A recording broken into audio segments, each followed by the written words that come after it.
Had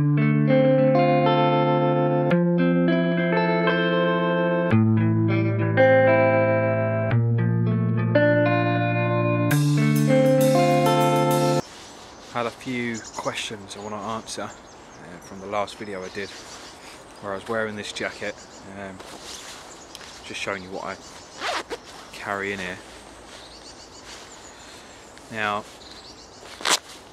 for the main part, everything else is in this little roll top bag. I'll tell you the reason why. I wear this pretty much every day, and the everyday kit that I kind of carry, it's not just for me, it's for my kids as well. Got some chewing gum, some lip balm,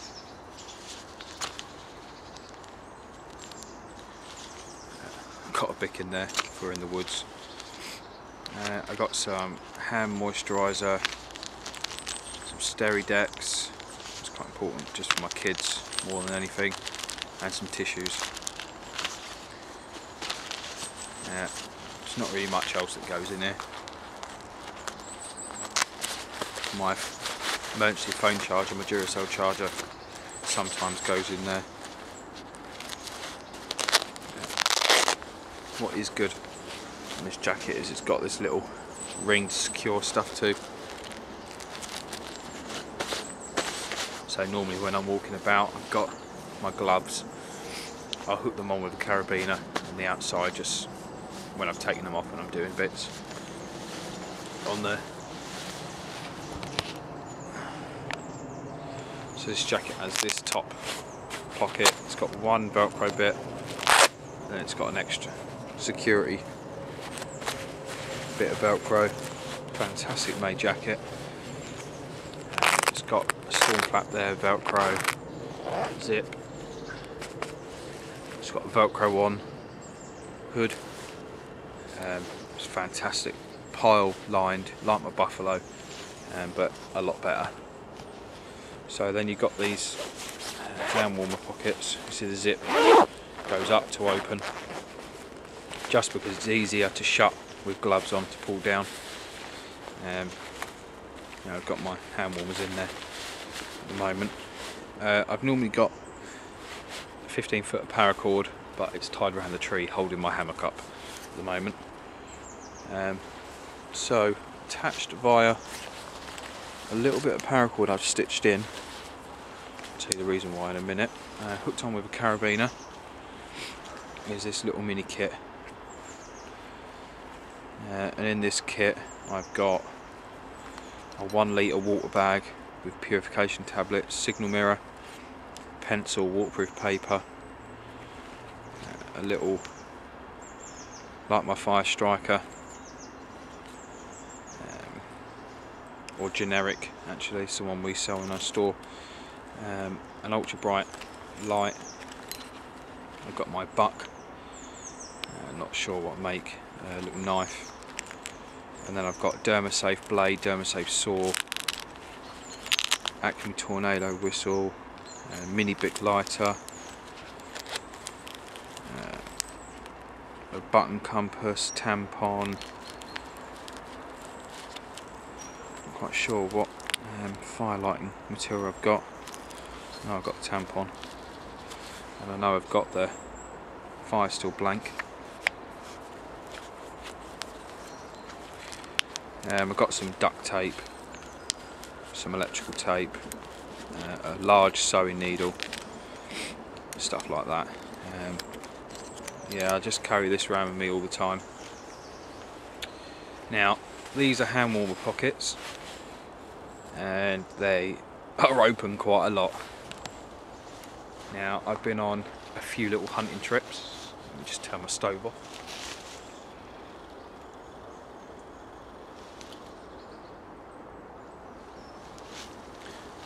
Sorry about that, it's just steam rising from a jet bore. Yeah, I've been on a few hunting trips, air rifle hunting at night when we're lamping, and I've got my arms in my jacket with the rifle slung over my shoulder. And when I go to shoot, obviously I take my hands out of my pocket. forget to do them up, and I've lost this kit twice now. Obviously I found it, but first time it dropped out, it was around camp. Second time, it was in a massive field. We dropped it the night. I didn't know until I got back to the car. We had a little look, but pretty much didn't. I kind of had a clue, but it was quite far to go. So the next day, obviously, we went out hunting again. Come to me where I think I dropped it, which is the only place I actually leant right over, and found it again. So now it's securely attached in my jacket via that little paracord loop, and obviously the carabiner is going to keep it in. Now some will say, oh, you could have felt it drop. No. When your mind's wrapped up in other things like looking for rabbits, you don't kind of take notice of what's going on with your person, because I've normally done my jacket up. But there you go, I found it, so that's all that matters. So that's the little mini kit I keep on me all the time.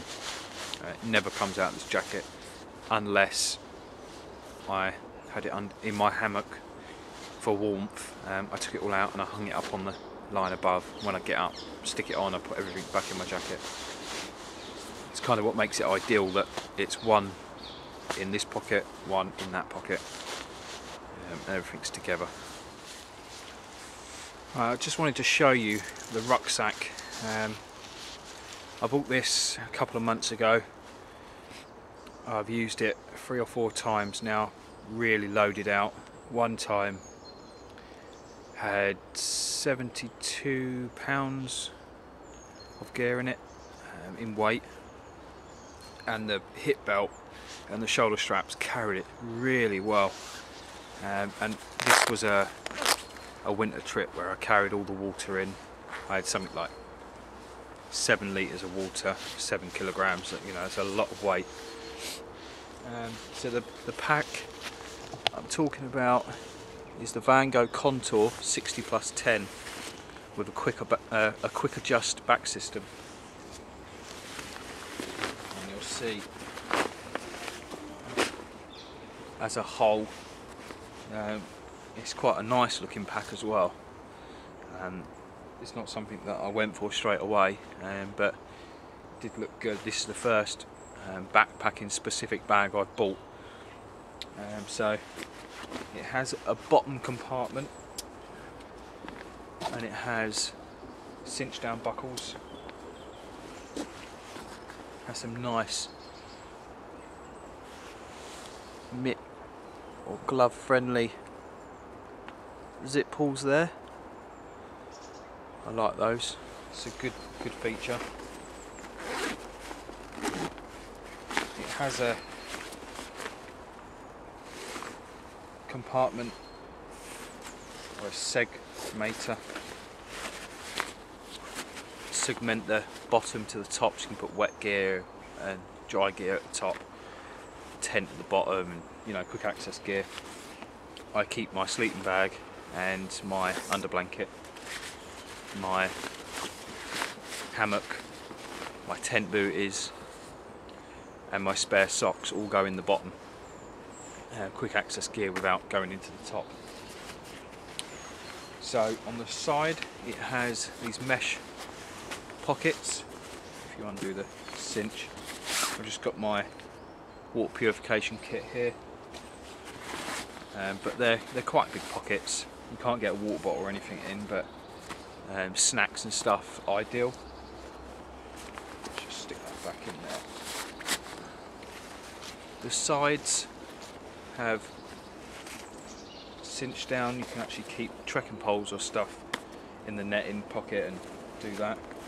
You got side bellow pockets, which mean they open up more than what they look. It's got extra material sewn in there, so I can get a Nalgene 1 litre in there easy, with a few extra bits, paracord and stuff. Got 2 of those. You've got ISX loops or trekking pole loops, whichever you want to keep in there, with the little bungee securing cord there. I wouldn't personally keep either on the front. Just undo the main compression straps for the top lid. You've got this front compartment. So there's the main bag there. You've got this front compartment. I found that to be ideal for my stove if I want to keep it on the outside. Waterproof jacket, all dirty gear and stuff like that. Tarp, you know, it's perfect. Then you've got the main compartment. It has got hydration compatible sleeve there, if you want to do that, with a little Velcro tether to hold it up. Same as always, it's got the snowdrift cover, inside pocket, which I've just added a little button light. Top pocket is absolutely massive. Very impressed with this. It's full of gear, first aid kit, possibles pouch, Petzl E-light, spare batteries,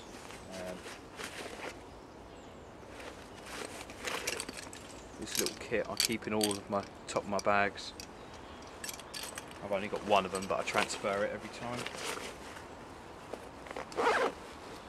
The pack just behind the main lid compartment has a waterproof cover, which is blaze orange. I found this great because I like to walk on the side of roads. That helped me.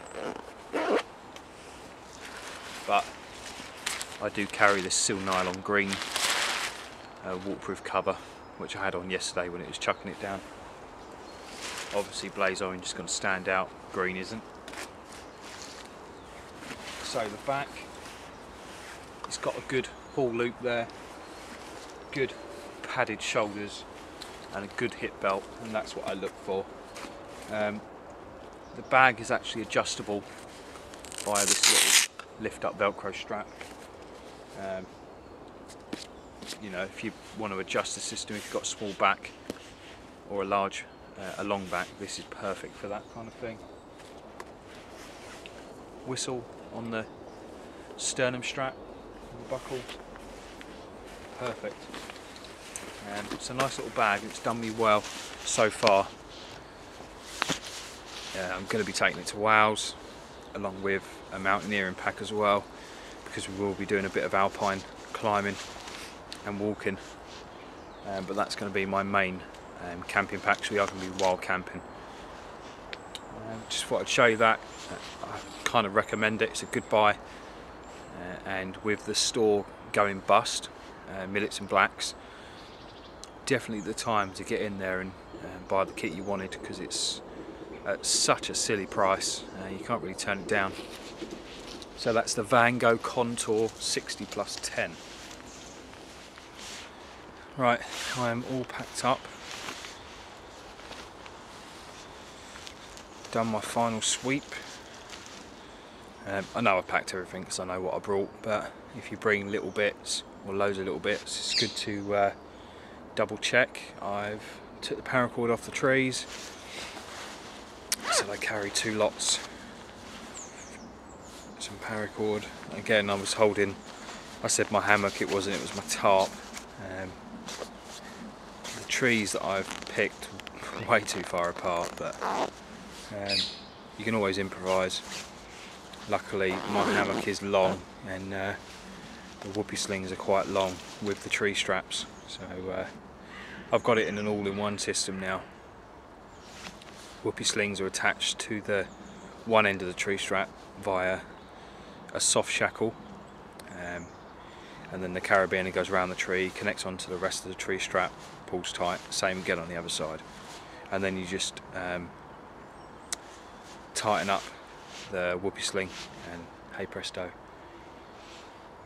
And the paracord was for the ridgeline.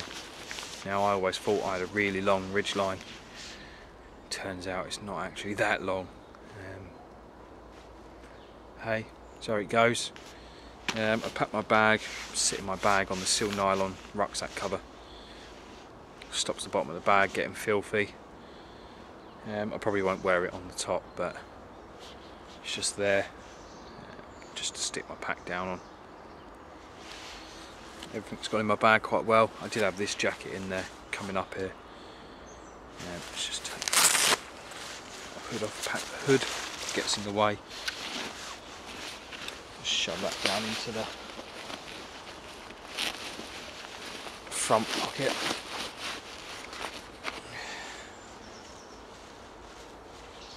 So I got a pair of working gloves from my shop that we're going to be offering, just trying them out. It's actually a pair of Special Forces gloves. Could be using them for rope work and work around the camp. It's got a nice working palm. I'll put all the specs in the notes bar. Nice breathable, wear all the time type of glove. Really hard wearing.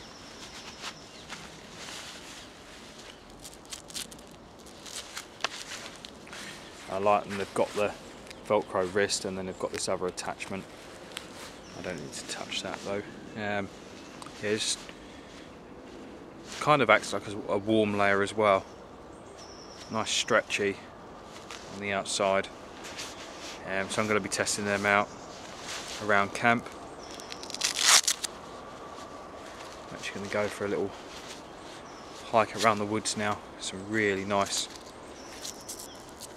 features in this woods. Some old sundials, a memorial stone, some massive pillar. I ain't really going to show it though because you can easily find out where I am then, and I kind of like to keep this place to myself. I grew up in these woods since I was a kid. I've been coming out of these woods since I was 11 years old. So used to be a stone throw away from where I used to live, where I was brought up. It's a beautiful bit of woodland, as most of the woodland in Kent is, and it's ancient, or part of the ancient woodland.